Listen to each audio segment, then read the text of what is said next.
Alright, ladies and gentlemen, after I watched the 1978 classic Halloween, you know what I had to do? I had to get out there and I had to watch the unimaginatively named sequel to Halloween, Halloween 2, released in 1981.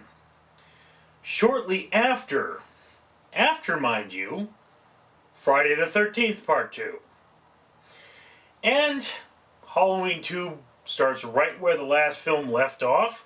Sorry if there are some spoilers here.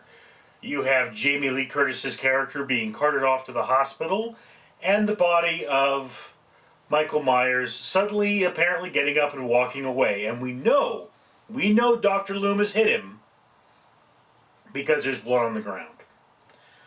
So, of course, for the rest of the movie, Michael Myers slices and dices his way through a small town, trying to get to Jamie Lee Curtis, who we find out is really his younger sister. Spoiler, but kind of. This is an old movie. You should probably know this by now. It's been more than 30 years. Now, here's the thing about this film. In the first film, you established that Michael Myers is more than human. He is hard to take down. He gets stabbed and busted up, and he's super strong. You see a lot more of this in this movie. He is now the kind of thing that you can keep shooting and shooting and shooting, and the dude just won't die. There is something wholly inhuman about him. Whatever is going on with Michael Myers, we just don't know. It is left as an incredible mystery, and that is part of the true beauty of this film. It is a film where you were on the edge of your seat the whole time. I have seen this 3 times, 4 times maybe, and I'm still on the edge of my seat going, oh my God, what's going to happen next? Despite the fact that I already know. This is a well-crafted horror movie. I do remember Siskel and Ebert changing their opinion about the original Halloween. I don't think I've seen their review of Halloween 2, but this is a horror sequel done right. Starts you right off at the original, even though it has,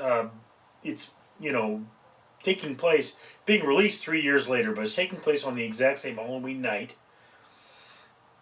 And there you are. It pushes you forward into the same story. So you thought you were safe, you thought everything was fine, and no, it isn't. This is a well-crafted film. I'm going to say I didn't notice the score as much in this as I did in the original. Again, the original, total horror masterpiece. One of the greatest films of the 70s, and one of the greatest horror films ever made. This one, again, it is not quite as pronounced because you don't see any real new tricks. You don't see anything truly beyond the original.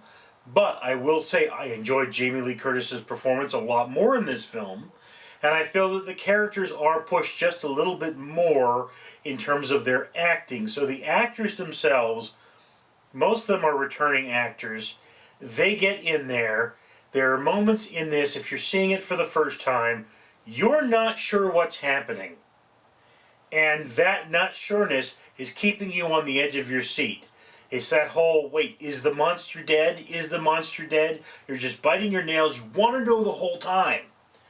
And, of course, Michael Myers is a fascinating character because he is so mysterious. What has turned him into this thing? How? Why? What? Answers we are left never getting in this film.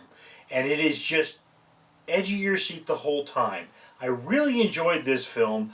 I think I could probably watch it another 10 times before I get bored of it. So that's my opinion. 1981 Halloween 2. You should see this movie. But it is just my opinion, and I'd love to hear yours down in the comments below. I'm Richard Neal.